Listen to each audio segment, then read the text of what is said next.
Goedemorgen, van harte welkom op deze allereerste webinar van ADM rond het thema België, vruchtbare bodem voor zelfstandige ondernemers. Bienvenue à toutes et à tous à notre tout premier webinaire ADM. J'ai le plaisir d'accueillir autour de la table plusieurs personnes aujourd'hui. On commence par Grégoire Chapelle. Bon matin. Bon matin. Vous avez 44 ans, vous êtes né au Togo, avocat de formation. Après vos études de droit à l'Université catholique de Louvain, vous obtenez une maîtrise d'administration publique à la Kennedy School of Government de l'Université de Harvard.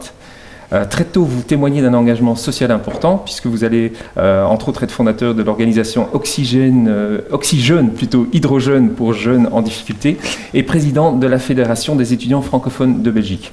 Vous vous engagez en politique et devenez, en tant que membre du Parti socialiste, échevin de la commune de Forêt, dans la région bruxelloise, où vous avez en charge l'emploi, le commerce, le développement économique, l'économie sociale et la revitalisation des quartiers.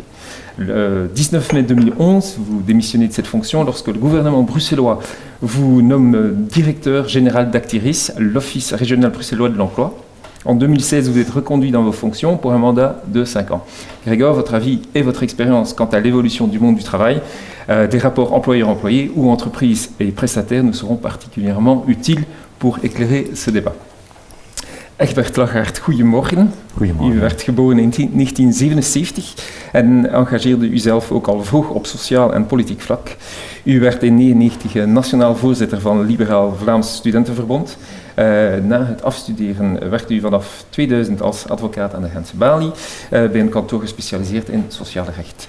Tegelijk werd u ook een van de oprichters van denktank Liberalis. In oktober 2006 werd u verkozen in de gemeenteraad de Merelbeke.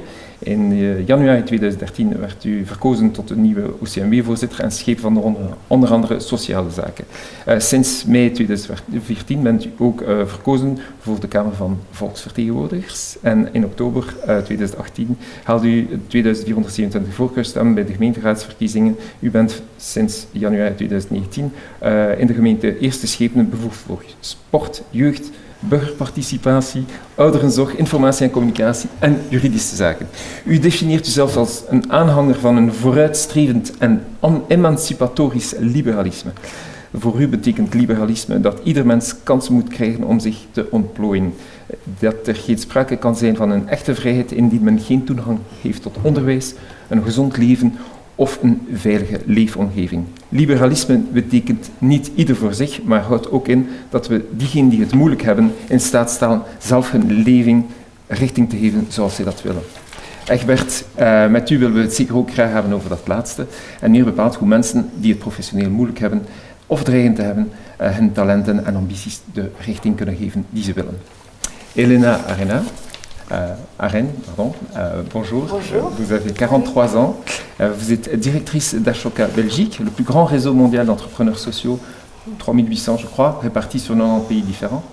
Alors, Ashoka résout les problèmes sociaux les plus complexes à partir d'une approche systémique et innovative. Alors, vous avez aussi un long parcours derrière vous, différentes vies, je dirais, professionnelles déjà, puisque vous avez effectué vos études gouvernement et économie à la London School of Economics and Political Science. Ensuite, vous avez démarré une carrière en 1999, d'abord dans une agence dans la communication corporate, ensuite chez Volvo. Ensuite, en 2009, vous décidez de quitter le monde de l'entreprise pour celui de la philanthropie et le non-profit. Vous conseillez à partir de là des familles dans la mise en place de projets philanthropiques et l'implémentation plutôt de stratégies de collecte de fonds. Vous avez la double nationalité italienne et salvadorienne. Donc en 2012, vous entamez une carrière de diplomate pour le Salvador qui vous mènera à Stockholm avant de revenir relativement récemment à Bruxelles, où vous avez rejoint Ashoka en 2015. Vous avez réuni vos expériences plutôt dans le domaine privé et public des ONG et philanthropiques pour vous mettre au service d'Ashoka et vous êtes régulièrement amené à débattre sur l'entrepreneuriat social, raison de votre présence aujourd'hui pour laquelle, bien sûr, je vous remercie. Merci. Alexander de Beer, u bent 46 jaar oud, geboren te Kortrijk. U behaalde uw master in rechten aan de Vrije Universiteit Brussel in 1996. U vertrok dan vorig jaar naar Hongkong, waar u een master in internationaal handelsrecht behaalde. U bent sinds meer dan 15 jaar actief in het casten van premium interim managers voor tijdelijke opdrachten voor bedrijven en richtte uw eigen bedrijf ADM op in 2003. Alexandre, j'aimerais vous demander, en guise d'introduction à la discussion d'aujourd'hui, de nous présenter votre analyse de l'évolution du monde du travail depuis la fin de la Deuxième Guerre mondiale à peu près, et pourquoi, selon vous, depuis une dizaine d'années, nous nous situons à un tournant de l'organisation des entreprises et de l'essor du management indépendant. Merci Grégoire, bedankt Grégoire voor deze introductie. Ik wil jullie meenemen naar de periode van de Tweede Wereldoorlog, die belangrijk is om te begrijpen waar we vandaag staan. In de nasleep van de Tweede Wereldoorlog en eigenlijk tijdens de Tweede Wereldoorlog werd er tussen werkgevers, werknemers en overheid een sociaal pact gemaakt, laten we maar zeggen.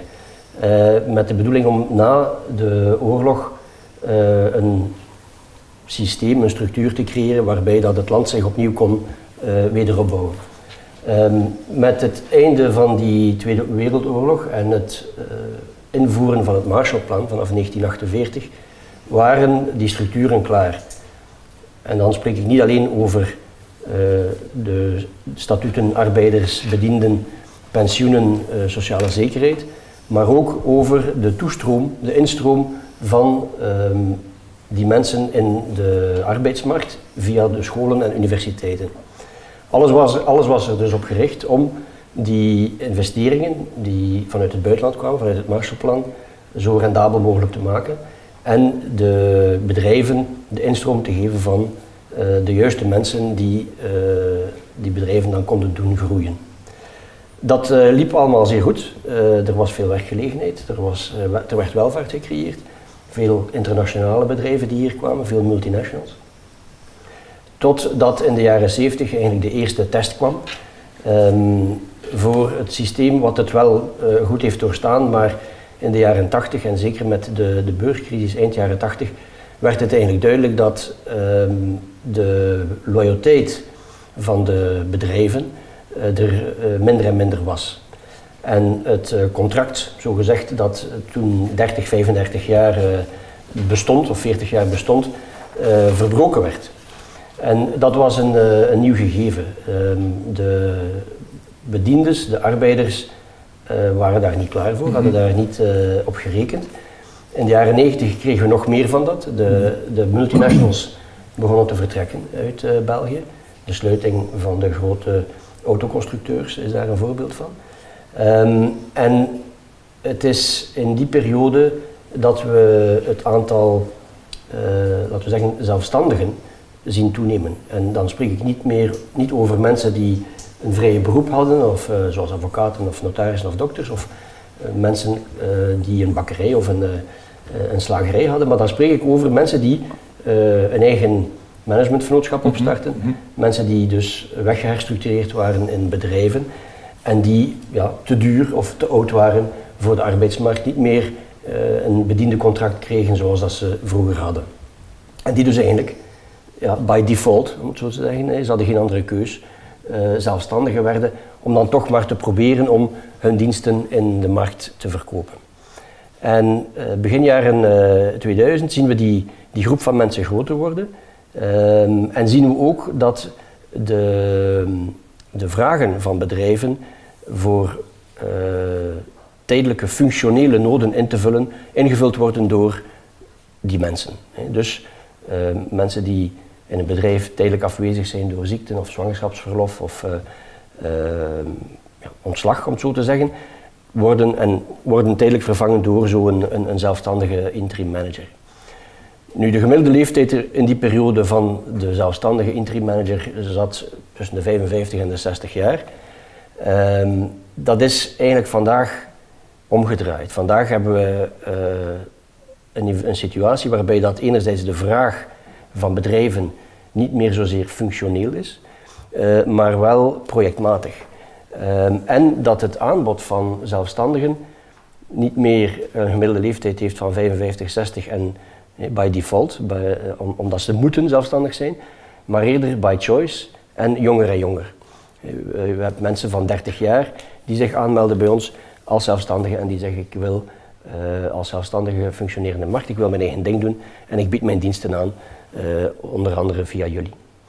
Dat is de evolutie die we hebben gemaakt en dat is de situatie waar dat wij vandaag staan.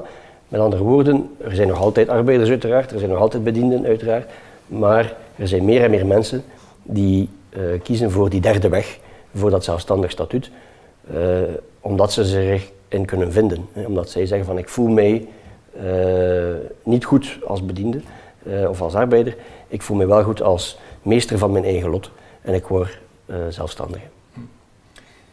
Grégoire, Alexandre a utilisé un terme très important, je pense, c'est celui de la loyauté. Alors, j'ai envie de vous poser la question, est-ce que la loyauté aujourd'hui est toujours de mise dans le monde du travail en 2019? Alors oui, donc la réponse est oui, évidemment, mais je voudrais élargir le terme de loyauté à la question du sens au travail. Qu'est-ce qui fait qu'on a envie de se lever le matin pour aller travailler? Si on écoute les économistes de la théorie de l'agent rationnel, ils croient que notre motivation principale pour aller travailler, c'est le salaire, ou c'est le revenu, dans une vision des humains qui seraient là sur Terre pour accumuler. Je pense qu'on voit de plus en plus qu'en fait l'humanité évolue vers ailleurs.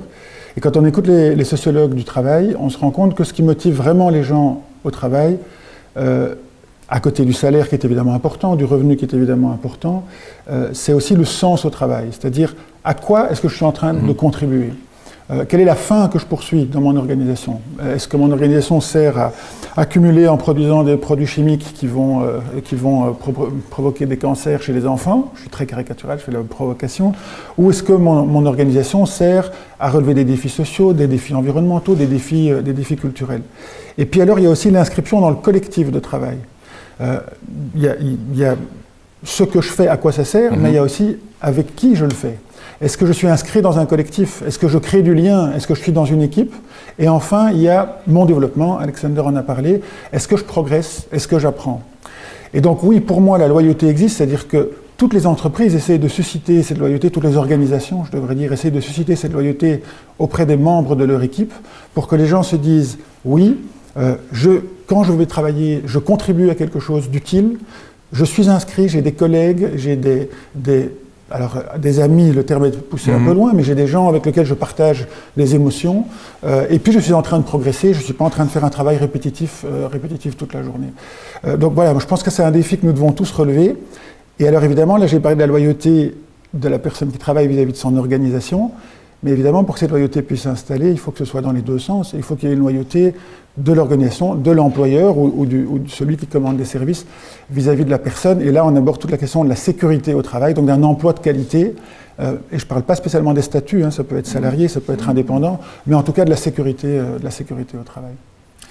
Elena, est-ce que vous pensez que cette loyauté, finalement, elle est dépendante de l'engagement sociétal des entreprises pour que ces employés, le personnel soit impliqué, se sente loyal par rapport à l'entreprise?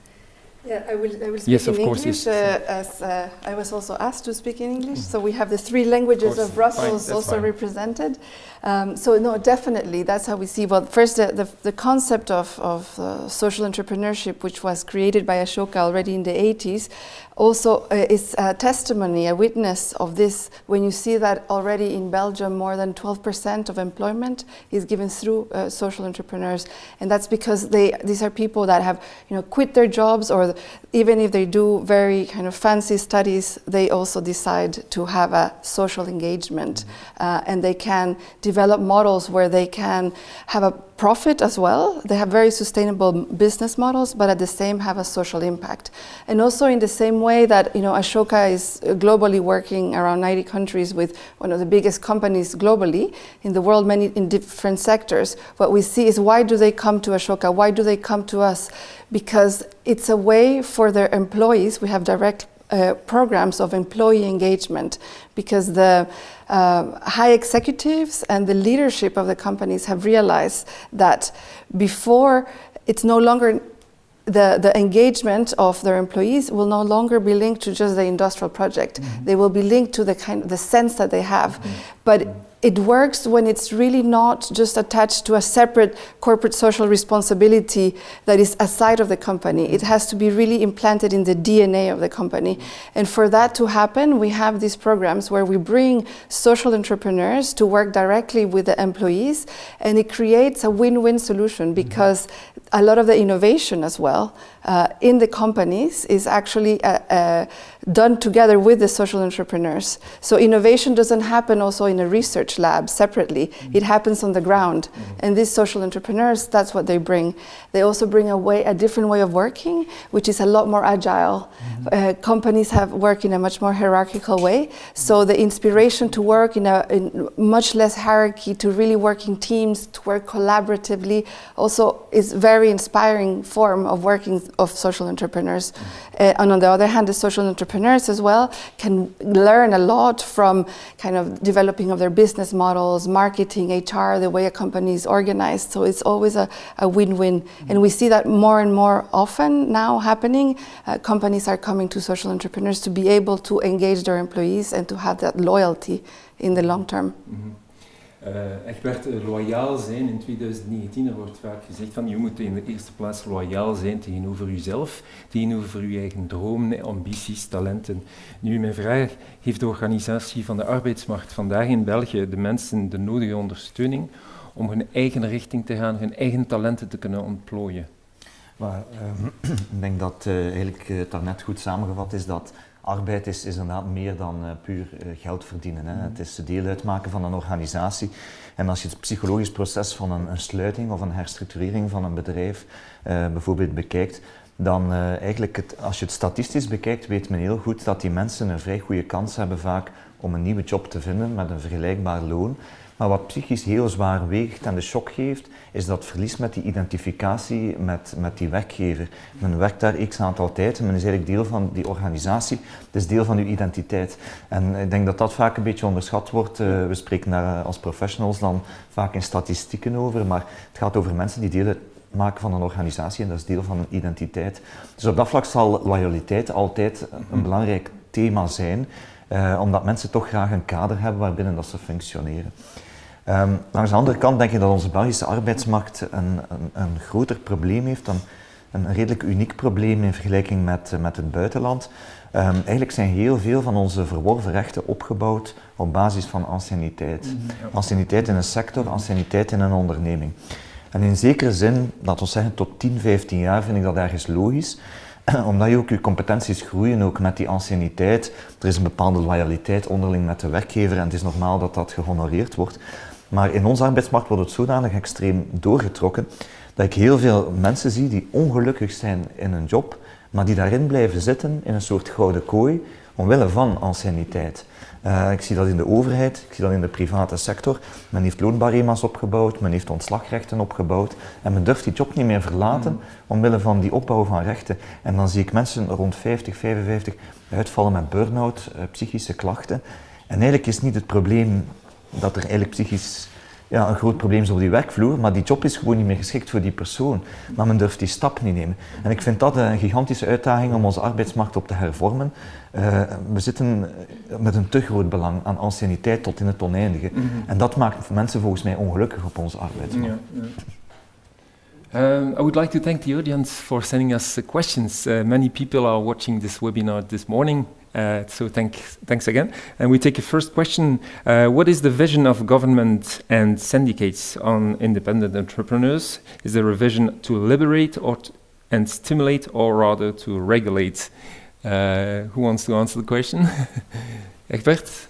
If you're talking from government, well, I will start in English. Maybe that's easy for you too, because actually we have had a big debate in Belgium the last decade on the role of the syndicates. They have had an important role in the construction of our country, as Alexander explained in the beginning of the seminar. They actually built up this country and its social laws with the government and with the employers. But I think there is a problem in Belgium where they are playing a too big political role. En dat is eigenlijk een beetje de discussie die er politiek speelt, zeker bijvoorbeeld sinds het aantreden van deze regering, waar eigenlijk de vakbondsvleugels flauw in vertegenwoordigd zijn, alleen via de christelijke zuil nog enigszins. En dat je ziet dat daar eigenlijk de sociale beweging zich verzette tegen die uitslag van die verkiezingen, tegen die regering met protesten. En dat vind ik eigenlijk verkeerd. Ik vind dat de vakbonden aan vertegenwoordiging moeten doen van werknemers, hun belangen moeten vertegenwoordigen, maar niet aan politiek moeten doen. En daar zit toch wel iets fout. Ook een heel speciale situatie in België is ook dat we eigenlijk maar 3 vakbonden hebben en het ten eeuwige dagen onmogelijk is daar iets anders aan toe te voegen. Wat dat volgens mij ook niet goed is naar innovatie en naar uzelf heruitvinden als je eeuwig ten dagen erkend bent met 3 representatieve vakorganisaties en er mag nooit een bij komen. Ik merk dat daar zo'n soort consensusgedachte op den duur is, ook met de werkgeversfederaties, want dat is juist hetzelfde probleem. De werkgeversfederaties zitten een beetje in datzelfde starbeeld, de groep van 10. En die groep van 10 is een groep van 10 en er zal niemand ooit bij komen. Dat is eigenlijk niet goed om je aan te passen aan de samenleving. Dus ik denk dat daar toch meer openheid gaat moeten komen om andere actoren daarin toe te laten die innovatievere ideeën hebben. Oui, j'ai envie de réagir. Oui, j'imagine. Donc vous venez de dire que vous contestiez le fait que les syndicats fassent de la politique. Et en fait, à mon avis, je ne vais pas tomber dans la caricature de, il y en a un qui soutient les employeurs et l'autre les syndicats, surtout pas. Mais à mon avis, quand les syndicats se mobilisent sur des questions politiques, c'est le symptôme de ce qu'en fait les organisations, les entreprises sont des entités politiques qui ne sont pas démocratiques. C'est-à-dire qu'on vit dans une société démocratique, on nous demande notre avis sur tout. La Constitution européenne, le président de la République, sortir ou rester dans l'Union européenne, des questions fondamentales. Et puis le jour où vous passez le seuil de l'entreprise, tout d'un coup vous êtes un subordonné, celui qui obéit à, et vous n'avez plus votre mot à dire ni sur les fins poursuivies, ni sur les moyens de les atteindre. Et je pense que c'est un enjeu essentiel, c'est que les gens, on le voit avec les gilets jaunes, on le voit avec les gilets jaunes, avec les Youth for Climate, les gens veulent contribuer à construire un monde plus juste avec leur point de vue et veulent être impliqués. Donc je pense qu'il faut que le monde de l'entreprise entende ça. Il faut qu'il donne plus de liberté, plus d'autonomie, plus de responsabilité aux personnes dans leurs équipes et c'est un défi énorme pour les services publics aussi. Pour revenir à la question, comment voit-on les indépendants ? En tout cas, moi, à titre personnel, directeur d'un service public d'emploi, je pense que la distinction salarié-indépendant a de moins en moins de sens. Ça n'a plus de sens. Ce sont des statuts qui appartiennent au siècle précédent, qui étaient utiles parce qu'on avait un statut très sécurisé et un statut d'individualisation des droits sociaux. Je vais être indépendant, je vais bien gagner ma vie et je vais me soutenir tout seul. Sauf que ce qu'on voit, c'est que 30% des indépendants en Belgique vivent sous le seuil de pauvreté et donc n'ont pas les niveaux de revenus suffisants pour pouvoir se sécuriser eux-mêmes. Et donc la question pour moi n'est pas le statut, la question est qu'est-ce qu'on met en place pour encourager l'entrepreneuriat en sécurisant les parcours. Par exemple, avec Actiris, nous soutenons des coopératives d'activité. La plus connue à Bruxelles, c'est Job Yourself. Et on encourage les chercheurs d'emploi à garder leur statut de chercheur d'emploi pendant 18 mois, avoir une allocation de chômage et en parallèle créer leur propre activité pour soit trouver un emploi de salarié, soit devenir indépendant à l'issue. Et je trouve que des systèmes comme ça, hybrides, innovants, créatifs, où on veille à encourager les gens à s'émanciper, tout en les sécurisant, je pense que ça c'est la meilleure solution. Et donc il n'y a pas d'opposition du côté du gouvernement, en tout cas du côté du gouvernement bruxellois, vis-à-vis des indépendants, certainement pas.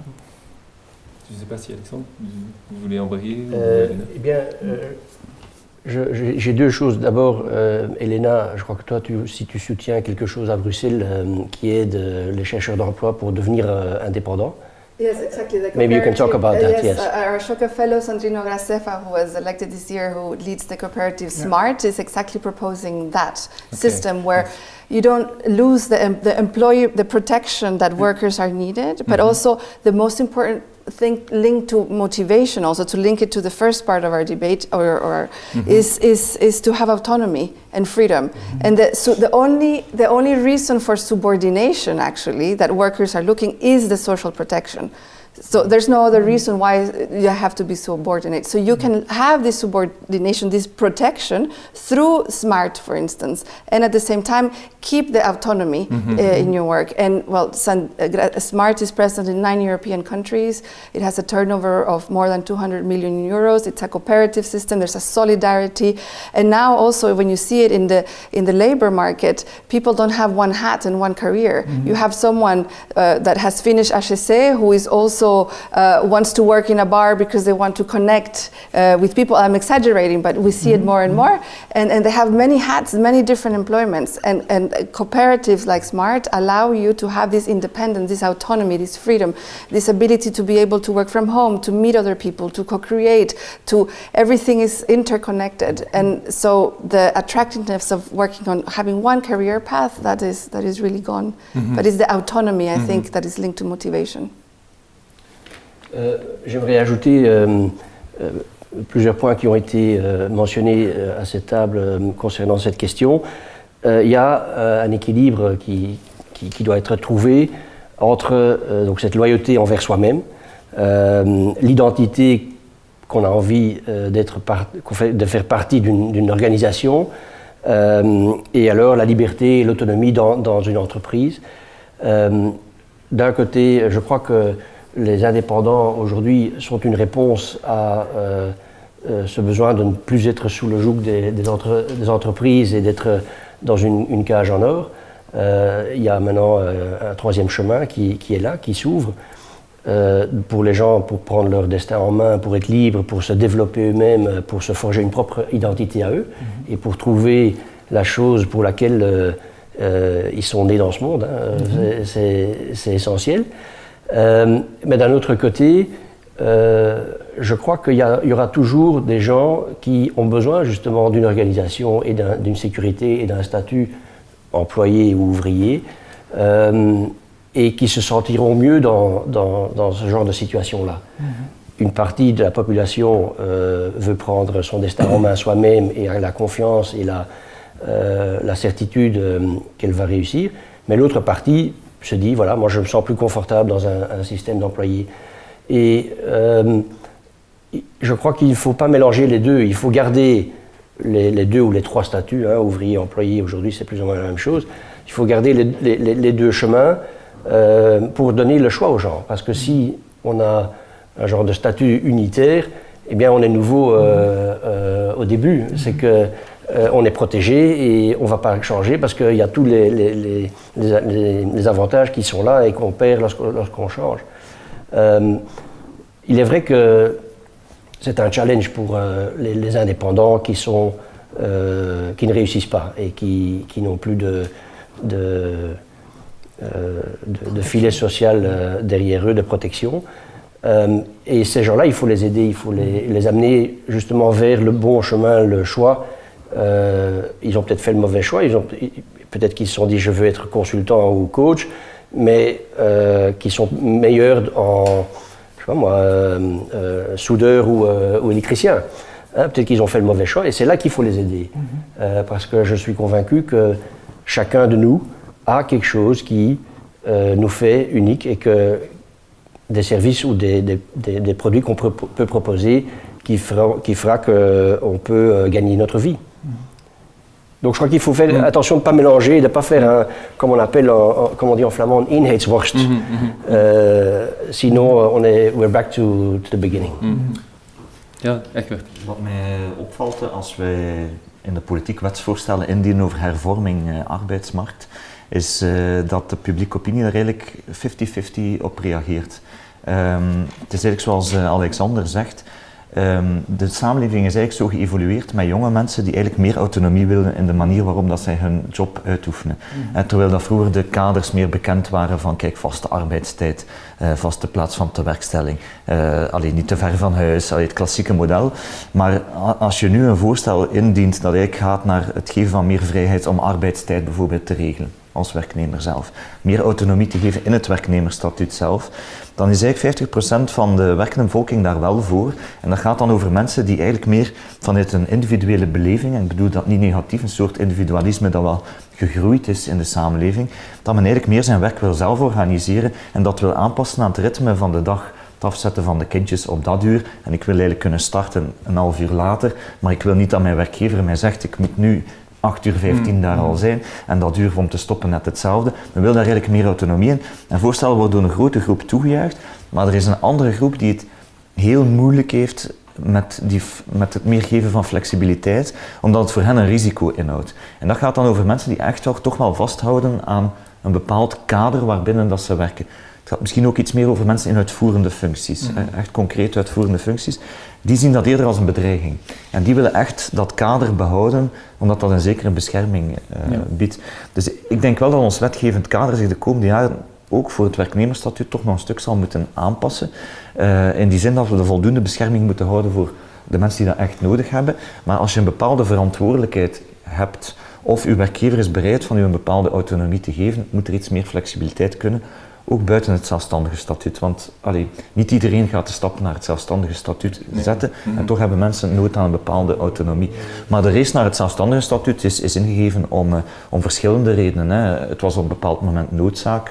Oudere managers, oudere kaderleden die richting uitgingen, die niet meer aan de bak kwamen in een gewoon bediendencontract. Maar nu is dat inderdaad bij velen een bewuste keuze, net om die vrijheid en die zelfstandigheid te hebben. En er is dan ook de economische realiteit, daar moeten we wel voor opletten. Ik vind het goed dat er keuze is, maar als het gaat over zelfstandigen die aan te lage vergoedingen moeten werken, dan is het niet meer oké. Dan moeten we daar blijven attent op zijn dat het geen kunstmatige situatie is van schijnzelfstandigheid. Ja. Een ander belangrijk thema of interessant thema of nieuwe wending in het ondernemersleven, denk ik, is de projectisering van het ondernemingsleven. Ik denk dat, Alexander, je maakt dat dagelijks mee. Steeds meer bedrijven die eigenlijk voor projecten bepaalde hoge functies willen inschakelen. Is dat een goede zaak voor de duurzaamheid van die bedrijven en is dat goed voor de verstandhouding tussen die ondernemingen en hun managers? Ja.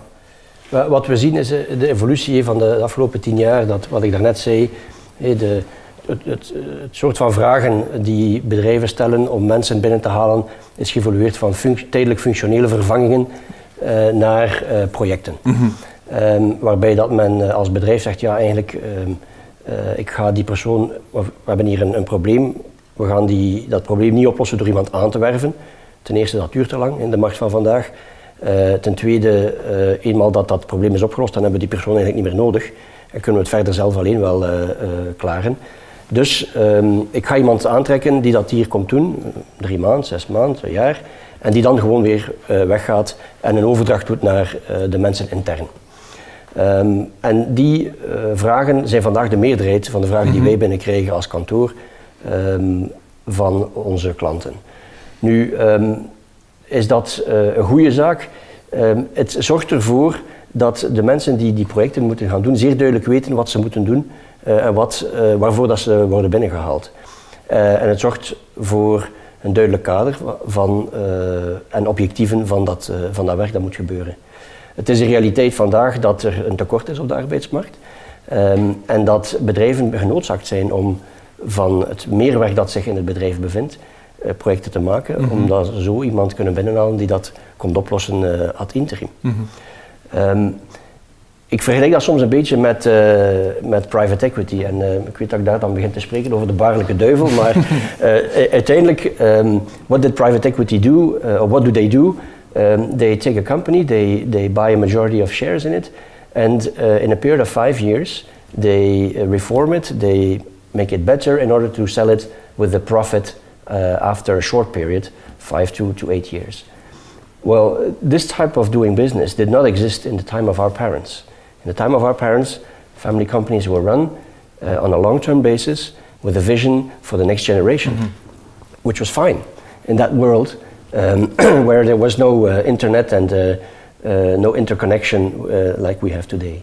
The world is moving faster, and the way that we can reform a company can also be accelerated, which is what they do. And I think this projectization of work stems from that. A lot of our customers are private equity funds, and when they take over a company, they ask project people to come in to execute certain projects or to take roles until they have found somebody to take up that role permanently. It is a win-win both for companies and for the people who are doing the projects, that this projectization of work has been introduced, has been almost naturally come up into the market today.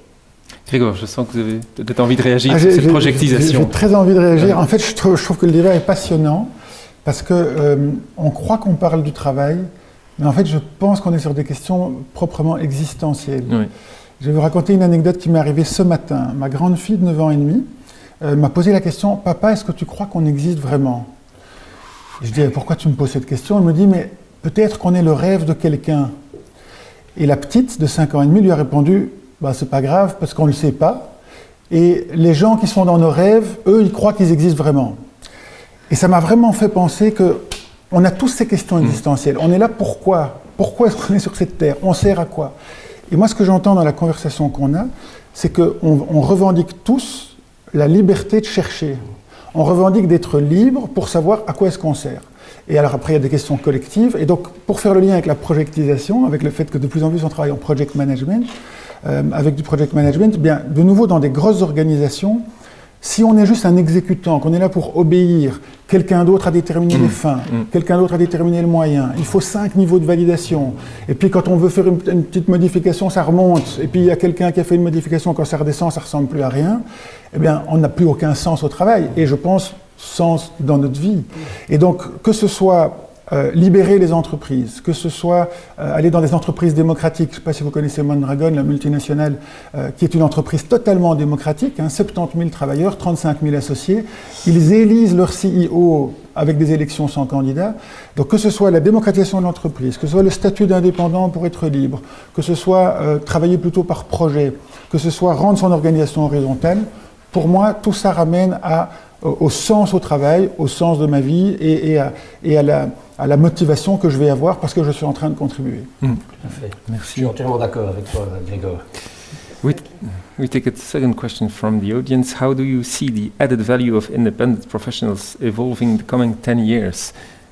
Peut-être dans l'entrepreneuriat social en particulier, vous voulez réagir, Elena? Yes, I think we will see, Ashoka's vision is a world where everyone can be a change maker, and I think it's really linked to that. It's the capacity, the individual capacity that everyone has to actually have action, take action, and create change, positive change for society, and finding your employment and your passion and your purpose through that as well. There's no, being philosophical as well, I don't think we can separate the human being anymore from what you do and who you are. And so this notion is being completely eroded, and that's what social entrepreneurship brings, is the combination of both, actually. And so, yes, right now in Belgium, as I said, 12% of the economy is employment through social entrepreneurship. I think this number is going to grow tremendously. I think that the way to change the world and to find really innovative solutions to solve very complex social problems is going to come more and more from the hands of those independent, courageous professionals that go up and set up their organizations and that have this flexibility to link their purpose, to link their mission, and to participate in a collective mission, basically. Egbert, als ik zeg duurzaam management kan perfect door onafhankelijke professionals. Wat zegt u dan? Ja, dat is perfect mogelijk, maar volgens mij hangt dat puur af van de opdracht die de opdrachtgever gegeven heeft. Of je iets laat invullen, een functie. Allee, ik zie het in heel veel organisaties, ook op lokaal niveau. In de zorgsector ben ik ook een actor op lokaal niveau. Werken wij ook met projectmanagers die tijdelijk een bepaalde taak invullen. Dat heeft enerzijds te maken met het feit dat je die profielen niet meer vindt op de arbeidsmarkt en het heel moeilijk is om sommige mensen te kunnen recruteren. Maar langs de andere kant werken die even duurzaam als wat wij zouden verwachten van iemand die gewoon in dienst zou zijn. Maar dat hangt af van de opdrachtgever. Als het de insteek van de opdrachtgever is een duurzaam beleid om een onderneming vooruit te laten gaan en te laten groeien, dan gaat interim manager conform die opdracht ook opereren. Dus daar zie ik geen verschil tussen de statuten. Maar als een opdrachtgever andere doeleinden heeft, zal hij dat evengoed met een vast bediende contract zijn doelen bereiken. Dus voor mij hangt het puur af van de insteek van de organisatie, het DNA van de organisatie en de omschrijving van de opdracht. Mijn ervaringen zijn op zich positief in die zin. Je ziet inderdaad, het is vaak projectmatig dat je in een organisatie soms profielen nodig hebt om de organisatie te hervormen in een nieuwe richting. En als je die mensen niet aanwezig hebt in je organisatie om dat te kunnen doen, ga je op zoek naar die expertise ergens anders. En dat is ook wat jullie aanbieden. Dus dat is op zich denk ik vrij courant, maar dat betekent niet als die opdracht afgerond is dat die persoon daar kan blijven. Dus op zich is er een aanvullendheid op een duurzame onderneming om interimkrachten te hebben op bepaalde projecten. Ik denk dat het bijna onmisbaar wordt. Grégoire, je reviens vers vous parce que vous nous avez parlé de vos enfants. Et alors, quand on pense aux enfants, on parle de la future génération des actifs de demain. Et on peut se poser la question au niveau de la formation. Est-ce qu'il faut aujourd'hui préparer les actifs de demain, les jeunes actifs de demain, à une approche tout à fait différente de l'idée de carrière? Et je commencerai peut-être par Elena. Hier, réussir sa carrière, ça signifiait souvent monter des échelons, aller toujours plus haut dans la hiérarchie. Est-ce qu'aujourd'hui ou demain, réussir sa carrière, ça ne sera pas surtout basé sur une autre logique de réussite? Et si oui, comment faut-il préparer les jeunes au niveau de la formation pour être bien armés, pour pouvoir entrer dans cette nouvelle logique? Yes, thank you for the question. Well, I think just the notion and the word career implies a progression, that you start from the bottom and you go towards the top. And already that is fundamentally wrong in our society nowadays. There's this conception anymore.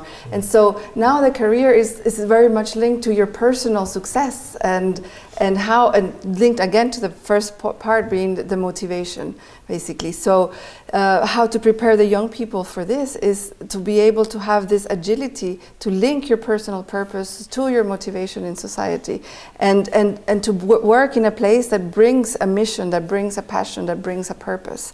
And a lot of the education obviously has to be completely changed for that. I think that what employers are looking for are not at all the competences that a lot of the graduates come up with, which are much more really to work in teams, to work collectively, to have empathy, to be able to understand the other's positions, to have these more cognitive skills, and not just the numerical science, mathematical. I think that adapting to a fast-working, growing world of change is going to be the most important competence that anyone can have. This adaptability and this capacity to put yourself in the shoes of others, basically, and understand diversity as well is a very big importance.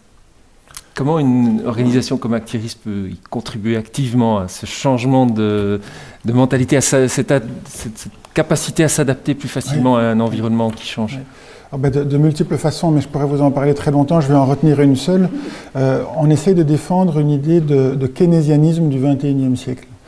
Keynes disait qu'il fallait investir dans les infrastructures et il poussait le raisonnement très loin en disant qu'il valait mieux payer quelqu'un à creuser un trou et à le reboucher plutôt qu'à le laisser inactif. Et nous, ce que nous disons, c'est que le keynésianisme du XXIe siècle, c'est d'investir dans les humains et dans leur formation. Donc si vous regardez Actiris, le service public d'emploi, comme nous occupant d'un stock de chômeurs, eh bien alors je pense que vous n'avez rien compris. Par contre, si vous regardez un flux de travailleurs qui, à un moment donné dans leur vie, passent par une recherche d'emploi, et que vous vous dites, pour chaque individu qui passe par chez nous, on a une opportunité pour investir, on va investir en lui, on va le tirer vers le haut, on va investir dans ses compétences, et pas seulement ses compétences techniques, parce que voilà, le rapport au savoir qui fait qu'on a toutes les réponses au bout du pouce avec notre smartphone et l'automatisation, faut qu'on a besoin de beaucoup plus des soft skills et de ce que moi j'appelle la valeur humaine ajoutée. Donc comment est-ce qu'on peut former les humains pour que, certainement, ils mettent leurs compétences à niveau, parce qu'il y a quand même encore besoin de compétences, mais aussi qu'ils aient l'attitude, on parlait d'entrepreneurs, mais on peut parler d'intrapreneurs, donc le fait d'être proactif, de s'inscrire dans de l'action collective, là, il y a tous des enjeux sur lesquels nous pouvons avoir de l'influence, puisque nous travaillons avec Bruxelles Formation en ook met de VDAB Brussel, et de beroepsopleidingsdienst in Bruxelles. Et donc, ensemble, nous déterminons les objectifs, et puis, avec l'argent des contribuables bruxellois, nous commandons des formations à Bruxelles Formation et au VDAB Bruxelles pour essayer de trouver des solutions à ce flux de chercheurs d'emploi. Dans notre cas, 155 000 chercheurs d'emploi différents chaque année qui passent par Actiris. Egbert, moet er op school iets gebeuren omdat die nieuwe wending in het ondernemingsleven aan te moedigen, vooraf de jongeren, de actieven van binnen 10 jaar of zo, goed voor te bereiden op die nieuwe wendingen? Of het via scholen moet, is één ding, want we leggen op duur op leerkrachten heel veel druk wat ze allemaal moeten kunnen meegeven aan leerlingen. Maar ik denk eigenlijk dat we wel de jonge generatie met één ding goed moeten doordringen, en je hebt dat ook al genoemd, is toch een stukje durven uw comfortzone verlaten. Want dat zit niet zozeer in onze cultuur, in ons land, in België. We zijn altijd redelijk mensen geweest die onder de kerktoren bleven werken, in familiaal verband, niet te ver gaan. Je ziet dat ook in de internationale context, we hadden de perfecte producten en de beste bieren, maar het heeft heel lang geduurd tegen dat de Belgische bieren geëxporteerd werden en de Nederlandse minder goede bieren veel sneller. Dus het zit... Voor de Nederlanders die ons volgen. Het zit een stukje in ons DNA, die bescheidenheid en toch zo het voorzichtig zijn. En eigenlijk zou dat soms wat minder moeten zijn als het gaat over entrepreneurship. Zouden eigenlijk veel meer van onze competenties, we hebben een goed onderwijs nog altijd, we hebben onze brains en onze skills, maar soms ontbreekt het zo'n beetje aan die moed om eens te durven uit dat hokje te gaan waar je zit, iets nieuws te ondernemen en te proberen. En ik denk dat dat een cultuur en een filosofie is die we gezamenlijk als samenleving aan de volgende generatie moeten proberen doorgeven. Er is niks verloren met een keer iets te proberen dat je nog niet kent. Inderdaad, ja. And also we are all entrepreneurs. I'm very much convinced of that. If we would not be entrepreneurs, we would still be in a cave and roasting meat. But at one point we went outside and we discovered the world, and we are where we are today. So in each and every one of us, of every human being, is an entrepreneur. But we have to unleash him or her. And coming back to that point of politics and of that pyramid, one of the reasons why young people leave the employment statut d'employé is because they do not want to be part anymore of a political organization where not their technical skills or human skills are important, but their political skills in order to reach the top. They want to be measured to the actual work they do and the contribution they make to the organization, and not because they go and play tennis in the evening with the boss or go and have beers with the right person in that company at night. That idea is growing more and more, to be evaluated on your current mission, and this evaluation is the stepping stone for the next mission. De huidige opdracht is de referentie voor de volgende opdracht. Dus dat komt ook een beetje terug naar jouw vraag, Grégoire, over kan een bedrijf vandaag geleid worden door een interim manager. Dat zit opnieuw in ons idee van, ja maar dat gaat toch niet, want een CEO dat moet op lange termijn zijn en die moet het belang van het bedrijf in de gaten houden. Wie zegt dat iemand die daar een jaar is, of zelfs 6 maanden is, het belang van het bedrijf niet voorhoudt? Als hij dat niet goed doet, dan heeft hij in een volgende opdracht geen zo'n bedrijven meer die hem gaan contacteren om die opdrachten uit te voeren. Dus de markt, het is een systeem dat zich in evenwicht houdt door het feit dat als je projecten wil doen, dat je je huidige project als referentie neemt voor het volgende. Inderdaad. Je crois qu'on a quand même, à travers le débat ce matin, aussi donné l'envie à certaines personnes qui nous suivent d'éventuellement faire le pas vers l'indépendance, parce que je crois qu'il y a une question, comment passer du statut d'employé au statut d'indépendant en cours de carrière? Est-ce que c'est difficile? Quelles sont les bonnes manières de bien se préparer? Il y a une façon qui est quand même très facile en Belgique. Je pense que sur ce front-là, on n'a pas à se plaindre. C'est qu'on peut passer à temps partiel comme salarié et créer son activité d'indépendant complémentaire et donc de tester son activité tout en ayant encore un revenu complémentaire. On peut même le faire à temps très très partiel. Moi je le constate parmi les membres de l'équipe d'Actiris, parmi les fournisseurs de solutions d'Actiris comme je les appelle, il y a des travailleurs, donc on a des tas de préjugés sur les fonctionnaires, etc. Il se fait qu'on nous a mis une règle où c'est le directeur général qui doit autoriser la création d'une activité d'indépendant, et j'en signe toutes les semaines. Toutes les semaines, il y a des personnes qui, à côté de leur travail, comme conseiller emploi ou conseillère emploi d'Actiris, lancent une activité complémentaire d'indépendant qui leur permet de s'épanouir. Elena en parlait tout à l'heure, avec le fait qu'on n'a plus une seule casquette. On fait pas mal de choses différentes. Donc oui, je pense que ce n'est pas compliqué. Il faut oser, il faut être prudent. Il faut pas aller trop vite, mais c'est tout à fait faisable. And if I may add as well, I think that's why the new forms of work organization, like cooperatives, like SMART. So I would advise the person listening to go and check out the platform of SMART, because it allows for this flexibility and at the same time keeping that social protection as well. And that's very, very important. I think that's what scares people to make the step to become independent. And SMART has 120,000 members, and 70% of those are called what we call slashers. Slashers is a new term coming up. It's about having different hats, different casquettes, and you have many different possibilities to combine all of that within this platform. And everything, all the things that can be cumbersome for people to make the step, like all the paperwork and the accounting and the legal requirements, all of this is taken care by the cooperative. And there's a solidarity. And then there's a wonderful center called La Vallée in Molenbeek that we heard speaking when Macron and the King visited Molenbeek. It was there at the cooperative of SMART. So there is also a lot of co-creation, there's a lot of inspiration. And democracy. And democracy. Yeah. Inside the company, inside SMART. Yes. Yeah. Ik zie nog een vraag. Hoe wees zich de rol van tussenpersonen tussen nu en 5 jaar? Ja. Alexander? Wij zijn altijd tussenpersonen, surtout les deux intermédiaires, Gregor. Ik denk dat het gaat er hem over om snel te zijn, om precies te zijn en om efficiënt te zijn. En als je dat blijft doen als dienstverlener, dan kun je blijven bestaan. Als je een platform bent van cv's, dan denk ik dat je een platform gaat zijn van cv's en daar eigenlijk als bedrijf meer niet aan gaat verdienen dan dat. De vraag is natuurlijk wie gaat er betalen voor die cv's te zien. Er bestaan vandaag platformen en ik weet niet of dat een model is dat gaat blijven bestaan. Omdat zowel de werknemers, de mensen die zich aanmelden als de klanten eigenlijk zeggen van oké, wij willen vrij snel iets gaan doen en we willen ook zeer dicht bij datgene wat we zoeken gaan staan. En daar ligt de rol voor ons weggelegd.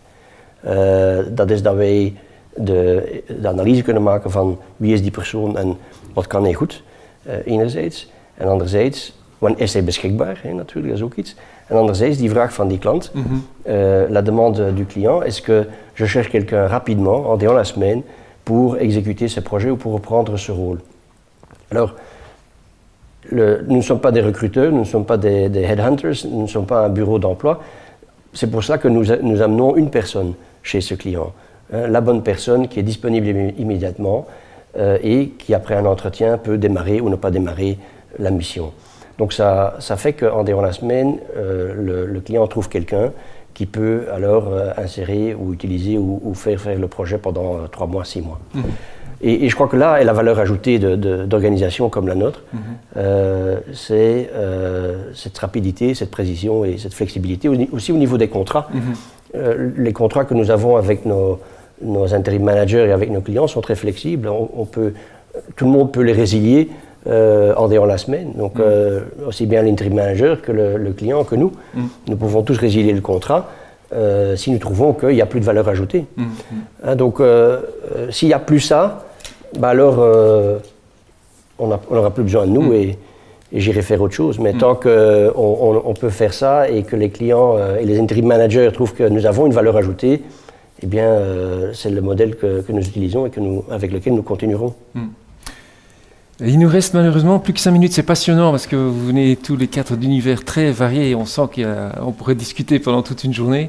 Et j'en profite pour remercier encore une fois nos différents auditeurs. Alors je voudrais quand même vous laisser chacun l'occasion de conclure peut-être sur la question suivante. Est-ce que le monde deviendra plus honnête avec un nombre croissant d'indépendants? Wordt de wereld eerlijker met een groeiend aantal zelfstandigen, Egbert? Het is relatief, alles is relatief in het leven, maar op zich denk ik dat wij in ons land voor een grote uitdaging staan, dat we onze welvaart kunnen behouden en eigenlijk onze arbeidsmarkt hervormen, zodat die eigenlijk afgestemd is op noden die er vandaag zijn. die we vandaag te moeilijk kunnen bereiken. En een stuk hoort een extra deel zelfstandigen daarbij en een stuk meer autonomie voor werknemers zelf ook, die daar eigenlijk om vragen. Dus dat wordt eigenlijk de moeilijke uitdaging voor beleidsdragers de komende jaren, is verstandige hervormingen doen die gebalanceerd zijn, die ondernemingen democratisch houden, maar die toch inspelen op die tendens die je heel duidelijk voelt bij medewerkers, om meer zelf te kunnen beslissen over hoe een dagindeling zit en welk project ze opnemen en wat ze juist willen. Dus dat is voor ons de uitdaging, maar ik denk dat we daar gaan moeten in slagen, omdat de samenleving dat ook vraagt. Elena, will the world become more fair, better, with an increasing number of independents? I think what matters is to allow people to regain control of their professional destiny and giving them the opportunity to express themselves freely through their professional activity. And I think this notion as well of entrepreneurship that you advocated, Alexander, is very important.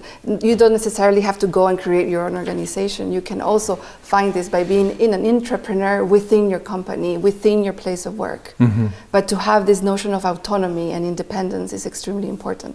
Thank you, Elena. Grégoire, un mot de conclusion? Moi, je vais être provocant. Est-ce que le monde sera plus juste avec plus d'indépendants? Pour moi, la réponse est non, parce que la question n'est pas le statut des personnes. Pour moi, tu l'as dit tout à l'heure, Alexander, hein, nous sommes tous des changeurs de monde. Nous sommes tous en train d'influencer le monde positivement ou négativement. Et peu importe le statut, que je sois salarié dans une organisation malheureusement hiérarchique, que je sois salarié dans une organisation démocratique où j'ai de l'autonomie et de l'indépendance, que je sois indépendant ou que je sois un mélange de tout ça, hein, on a eu l'exemple avec Smart, pour moi c'est pas tellement la question du statut. Oui, c'est important pour moi que les gens soient sécurisés, qu'ils ne soient pas mis en danger, mais ce qui compte, c'est est-ce qu'ils ont une activité qui donne un sens à leur vie, est-ce qu'ils contribuent à construire un monde plus juste, et est-ce qu'ils peuvent le faire avec d'autres, pas comme des monades isolées, chacun dans leur coin, mais en s'inscrivant dans un collectif. Et alors pour moi la question du statut ne se pose plus. D'accord, merci. Alexandre, oui, mot de conclusion? Je ne peux plus conclure plus que ce que Grégoire et Elena et Egbert ont dit. C'est trouver un sense of purpose, être loyal vis-à-vis de soi-même, faire ce qu'on veut faire et faire, doen hetgene waarvoor dat je hier op de wereld bent. Als je die mogelijkheid aan de mensen geeft, of dat nu inderdaad als bediende is of als zelfstandige of als arbeider, dat maakt eigenlijk niet veel uit. Maar je moet de mensen de mogelijkheid geven om zichzelf te ontplooien. En datgene te doen waar ze goed in zijn. En dat gaat natuurlijk niet altijd perfect. Hè. We leven niet in een perfecte wereld. En soms moeten mensen confronteren met het feit van kijk, hier ben je niet goed in. En ook al denk je dat dat wel zo is, maar het is niet zo. Je moet in een andere richting duwen. En dat is dan weer die verandering. En die moet begeleid worden. Maar waar wij voor staan is dat de mensen moeten zichzelf kunnen ontplooien en datgene vinden waarin ze goed zijn. Oké. Merci tous les quatre, van harte dank alle vier. Merci à tous qui nous ont suivis, qui nous avez suivis à travers votre smartphone ou de votre ordinateur. Dank aan jullie allen die ons gevolgd hebben deze ochtend. En we maken graag een nieuwe afspraak voor een volgende webinar binnen een paar maanden. Prochain webinar probablement dans quelques mois. Et merci à Flaget. Merci, oui, bien sûr. Oui. Bedankt aan Flaget die ons hier heeft ontvangen vanmorgen. In deze mooie omgeving, in dit oude radiogebouw. Ja. Dus hartelijk dank aan Flaget. Oké, merci beaucoup. Merci beaucoup. Au revoir. Thank you.